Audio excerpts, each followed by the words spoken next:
In this video, I will use the Principal Agent Framework to analyze delegation in the European Union.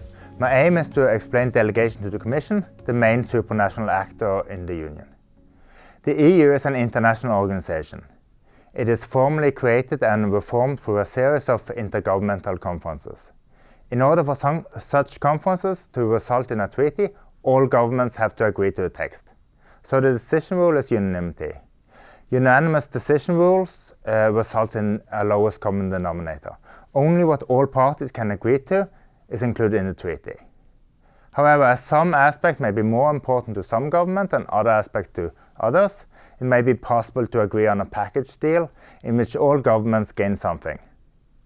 A new treaty will typically include a new set of policy areas under EU regulation and a set of rules to delegate these tasks to the EU institutions. A treaty that resulted in more integration has moved more policy areas from the national level to the European level, while a treaty that resulted in more supranational decision-making has either lowered the majority requirement or adopted new policies within the framework of the new treaty, or created a new role for the EU institutions in adopting policies. The EU governments created the Commission as an agent responsible for proposing EU policies and for taking care of the day-to-day administration of these policies within the EU. Each member state has one member of the Commission, called a Commissioner. The decision norm is consensus, but formal votes can be taken. In the latter case, the decision rule is absolute majority, where the President has the decisive vote in case of a tie. The Commission operates a collective responsibility rule, where the whole of the Commission is responsible for all of the Commission's decisions. And the President is the first amongst equal. He sets the policy agenda and he decides on the allocation of portfolios to the Commissioners in consultation with the Member States. The Commission is nominated by a qualified majority vote in the Council. For a qualified majority vote to pass, it needs the support from at least 55% of the Member State, representing at least 65% of the EU population.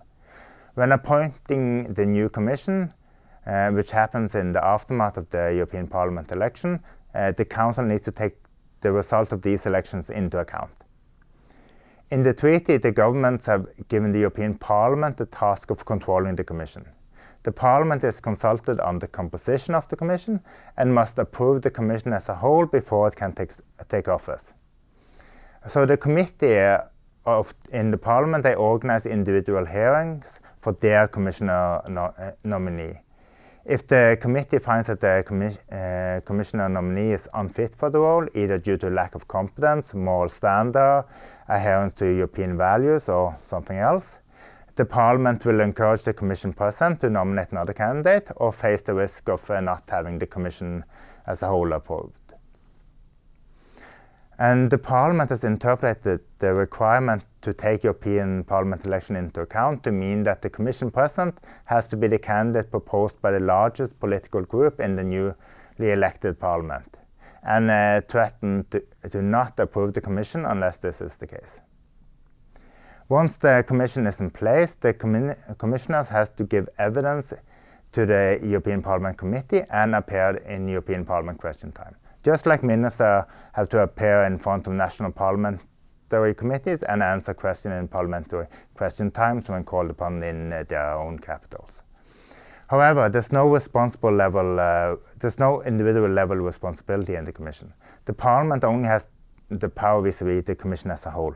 If the Parliament is of the opinion that the Commission has shown grave negligence or incompetence, it can remove the Commission through a vote of censure. For such a vote to pass, it requires a double majority, the support of an absolute majority of all members in European Parliament, and 2/3 of all votes. While such a vote has never been carried out, the knowledge that such a vote would pass caused the Santer Commission in 1999 to step down following allegation of corruption, nepotism and fraud.